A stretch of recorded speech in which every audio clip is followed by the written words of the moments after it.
감찰하시며 나를 응원하시는 분, 내 길을 밝혀서 영원한 생명의 길로 인도하시며 나를 격려하시는 분, 크고 작은 갈등을 겪곤 하지만 항상 결국 당신을 선택합니다. 나의 유일한 고백의 대상은 오직 아름다운 당신뿐입니다. 나의 유일한 고백의 대상은 오직 아름다운 당신뿐입니다. 나의 예배를 받으소서, 홀로 영광을 받으소서. 주여, 나의 주여.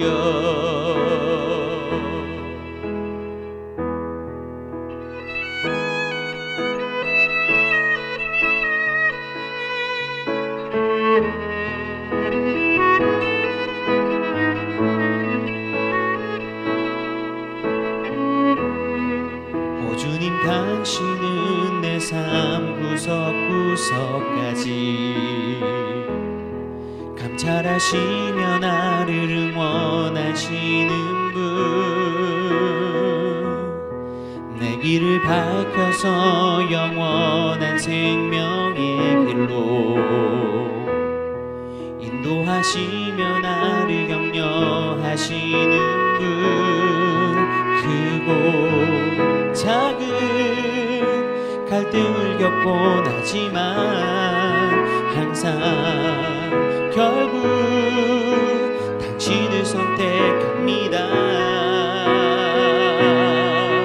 나의 유일한 고백의 대상은 오직 아름다운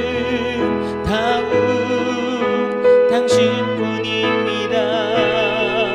나의 유일한 고백의 대상은 오직 아름다운 당신뿐입니다. 나의 예배를 받으소서, 홀로 영광을 받으소서. 주여, 나의 주여.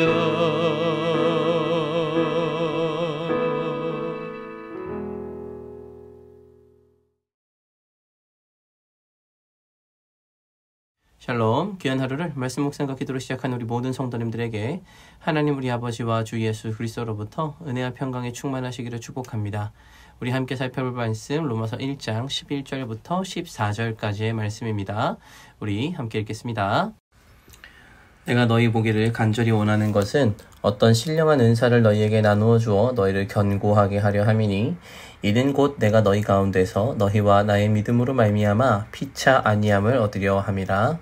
형제들아, 내가 여러 번 너희에게 가고자 한 것을 너희가 모르기를 원하지 아니하노니 이는 너희 중에서도 다른 이방인 중에서와 같이 열매를 맺게 하려 함이로되 지금까지 길이 막혔도다. 헬라인이나 야만인이나 지혜 있는 자나 어리석은 자에게 다 내가 빚진 자라. 아멘. 자, 오늘 말씀에는 사도 바울이 로마 교회 성도들을 보고 싶어 하는 장면이 등장합니다.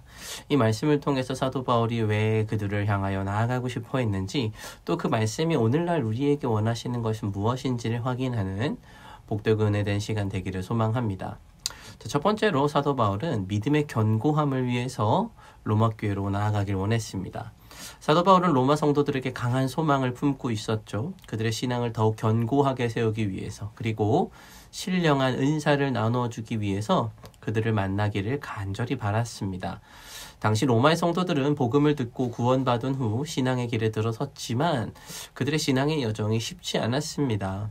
핍박과 고난 가운데 있었던 그들은 믿음이 흔들리고 있었죠. 바울은 이런 상황 속에서 그들의 믿음이 더욱 견고해지고 성숙해지기를 원했습니다. 신앙은 단순히 시작에서 끝나는 것이 아닙니다. 예수님을 믿고 구원받은 것이 신앙의 시작이라면 그 다음에는 성장과 성숙이라는 과정이 필요하죠. 마치 한 아이가 태어나고 점점점 자라며 성숙한 어른으로 변해가는 것처럼 신앙도 점진적으로 자라가야 합니다. 그러나 성장이 멈추고 성숙에 이르지 못하면 신앙은 외부의 어려움에 쉽게 흔들리게 됩니다. 로마교회 성도들 역시 처음 복음을 듣고 구원받은 후 핍박과 사회적 압박 속에서도 신앙을 잘 지키려고 노력했지만 신앙이 자라나지 못한 채 흔들리는 어린 신앙의 상태에 있었습니다. 바울은 그들의 믿음을 굳건히 세워주고 그들이 더욱 성숙한 신앙인으로 나아가도록 돕고자 했죠. 이는 단순히 바울 개인의 열정이 아니라 하나님의 뜻을 이루기 위한 그의 사명이었습니다. 믿음의 견고함이란 것은 단지 개인의 결단으로 이루어지는 것이 아니기 때문이죠. 신령한 은혜와 하나님의 도우심이 필요하고 또 바울은 이를 위해서 자신의 은사를 나누어 주기를 원했던 것입니다. 자, 그렇다면 오늘날 우리의 신앙은 어떠합니까? 우리는 종종 구원받았다는 사실에만 만족하면서 머물러 계시지는 않으십니까? 혹은 신앙생활을 시작은 했지만 여전히 어린아이와 같은 상태에 머물러 계시지는 않으십니까? 출생과 성장만으로는 완전하지 않습니다. 우리의 신앙은 반드시 성숙한 대로 나아가야 합니다. 성숙한 신앙은 단순히 지식이 많아지거나 외적인 종교 행위가 늘어나는 것을 의미하는 것이 아니라 성숙이라는 것은 하나님과의 관계에서 더 깊은 신뢰와 순종을 배우고 삶의 모든 영역에서 하나님의 통치와 뜻을 받아들이는 것을 뜻합니다. 이를 위해서 교회의 역할이 아주 중요하죠. 성도 간의 사랑과 섬김 그리고 서로를 세워주는 영적인 교제가 아주 필수적입니다. 신앙의 성숙은 혼자서 이룰 수가 없는 것이기 때문이죠. 우리는 서로가 서로를 세워주고 서로에게 믿음을 강화시켜주는 하나님의 공동체로 부름을 받았습니다. 바울이 로마교회 성도들에게 신령한 은사를 나누어 주고자 했던 것처럼 우리도 서로를 위해 은혜를 나누고 사랑을 섬기며 신앙의 견고함을 서로 세워가는 교회 되기를 소망합니다. 자, 두 번째로 바울이 로마교회로 가길 원했던 것은 피차 아니하기 위함이었습니다. 우리 12절의 말씀 같이 한번 읽어보겠습니다. 이는 곧 내가 너희 가운데 너희와 나의 믿음으로 말미암아 피차 아니함을 얻으려 함이라. 아멘. 사도 바울은 로마 성도들과의 만남을 통해 서로가 위로를 받고 영적으로 회복하기를 간절히 원했습니다.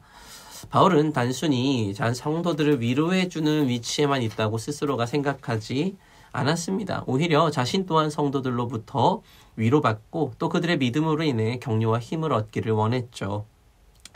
이는 바울이 얼마나 겸손하고 또 성도의 교제가 얼마나 중요한지를 여겼는지 알 수 있는 대목입니다. 성도와 성도 간의 교제는 단순히 만남이나 격려 차원을 넘어서서 하나님의 사랑과 감격을 새롭게 경험하는 아주 귀하고 복된 통로입니다. 바울은 로마교회 성도들과의 만남을 통해서 이러한 복을 누리기를 소망했습니다. 믿음의 여정을 함께하는 이들과 교제 속에서 하나님이 주시는 은혜와 평안을 새롭게 발견하고 다시 사명자의 길로 나아가는 힘을 얻으려고 했던 것이죠. 사실 이러한 감각, 이러한 안위는 선교 현장에서 특별히 강하게 나타납니다. 선교는 주로 나눔과 섬김을 목적으로 하는 활동이죠. 우리는 선교지에 가서 복음을 전하고 또 물질을 나누며 사랑으로 그들의 필요를 채워주기도 합니다. 그러나 선교 현장에서의 놀라운 것은 우리가 나누어주는 사랑 이상으로 우리의 마음과 영혼이 다시 회복됨을 경험한다는 사실입니다. 나눔과 섬김은 우리를 비우는 것처럼 보이지만 하나님의 은혜는 비워진 것을 새로운 감격과 새로운 위로로 가득 채워주십니다. 서로 다른 민족과 언어 그리고 문화의 벽을 넘어서서 하나님의 사랑을 나누고 전할 때 그 안에서 하나님 채워주시는 놀라운 은혜와 감격이 있는 것이죠. 사도 바울 역시 이 마음과 이 감격을 로마교회 성도들과 함께 나누기를 원했던 것입니다. 이렇게 성도 간에 서로 교제할 때 회복이 되고 위로를 얻게 됩니다.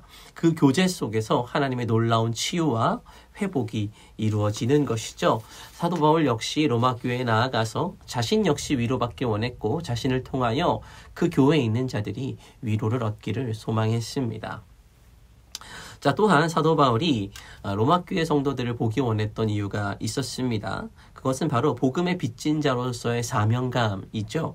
로마서 1장 14절의 말씀 같이 한번 읽어보겠습니다. 헬라인이나 야만인이나 지혜 있는 자나 어리석은 자에게 다 내가 빚진 자라. 아멘. 바울은 말씀 속에서 자신을 복음의 빚진 자라고 표현하고 있습니다. 자, 이 고백은 그가 받은 복음이 자신만 간직하지 않고 반드시 전해야 하는 사명감을 보여주는 것이죠. 자, 우리 모두는 복음을 맡은 자들입니다. 복음을 빚진 자들이죠. 하나님께서는 이 귀한 복음을 우리에게 주시면서 다른 이들에게도 전달하라는 책임을 주셨습니다. 만약 우리가 이 복음을 전하지 않는다면 이것은 영적인 횡령이라고도 할 수 있죠. 복음을 받은 우리가 이것을 나누지 않는다면 우리는 복음을 받은 자로서의 책무를, 복음을 받은 자로서의 의무를 다하지 않고 있는 것인지도 모릅니다. 사랑하는 우리 귀한 식구들, 우리가 주님 오시는 날까지 이 땅에서 이 빚진 자의 심정으로 살아가야 하기를 간절히 소망합니다. 우리 주변의 이웃, 아직 복음을 알지 못하는 이들에게 복음을 전해야 하는 책임과 사명이 우리에게 있는 것이죠. 사도 바울은 로마 교회 성도들을 계속해서 만나보길 원했습니다. 그리고 사도 바울이 그들을 만나고자 했던 것들, 이유가 3가지가 있었죠. 믿음을 견고하게 하며 피차 안위하길 위하며, 또한 이 사명을 통해서, 이 사역을 통해서 자신이 복음의 빚진 자이기에 그들에게 복음을 전달하고자 하는 사명감으로 로마 교회 성도들을 만나기를 원했습니다. 우리 역시 이 땅에서 이 사도 바울과 같은 마음을 품고 살아가게 되기를 소망합니다. 복음을 나누며 성도들과 서로 함께 위로하고 믿음을 굳건하게 세우는 교회가 되기를 간절히 소망합니다. 우리 모두가 주님의 명령에 따라 복음을 전하고 믿음의 여정을 함께 걸어가는 복되고 아름다운 공동체 되기를 간절히 소망합니다. 아멘. 우리 함께 기도하겠습니다. 사랑의 주님, 감사합니다. 오늘도 말씀을 통하여 우리에게 허락하시는 하나님의 뜻을 확인하게 하시니 감사합니다. 하나님, 때로는 우리가 복음을 맡은 자임에도 불구하고 복음을 맡은 자로서의 삶을 살아가지 못하는 때가 있는 것 같습니다. 복음을 전해야 하지만 복음을 전하지 않는 삶을 살고 복음대로 살아야 하지만 복음대로 살지 못하는 순간들도 우리의 삶의 자리에 간혹 있었습니다. 그러나 하나님, 그러한 모든 순간들 하나님 앞에 회개하며 다시 복음 앞에 세워지길 소망하오니 하나님, 우리가 복음을 전하는 자로서의 삶을 살게 하시고 또 복음을 맡은 자로서 서로가 피차 안위하며 믿음 위에 굳건하게 성도들을 세워가는 복되고 아름다운 교회로서의 삶을 우리 모두가 살아갈 수 있도록 은혜 베풀어 주시옵소서. 감사드리며 예수님의 이름으로 기도합니다. 아멘. 이 시간 함께 기도할 도구기도 제목은 나눔과 섬김의 마음을 갖는 성도가 되기 위하여 기도하겠습니다. 우리 모든 성도들이 주님을 대하듯 가장 작은 자를 따뜻한 마음으로 섬기고 복음을 전하는 데 귀한 도구로 사용될 수 있도록 기도해 주십시오. 삶 속에서 도움이 필요한 고통받는 지체들에게 내가 받았던 은혜를 베풀고 나눌 수 있는 아름다운 성도들이 되며 섬김의 사명을 감당함이 감사와 기쁨의 조건이 될 수 있도록 우리 함께 기도하겠습니다. 두 번째로 초대교회 성도들처럼 서로 돌보는 교회가 되기 위하여 기도하겠습니다. 초대교회 성도들이 서로를 향하여 보였던 사랑과 섬김이 우리 교회에도 나타나며 어려움에 신음하는 지체들 함께 돕고 위로하고 돌아보며 아끼고 사랑할 수 있는 공동체 될 수 있도록, 그리고 고통과 시련으로 상처받고 있는 우리 성도들 주님의 은혜와 성령의 위로로 잘 이겨낼 수 있도록 우리 시간 함께 기도하며 나아가겠습니다.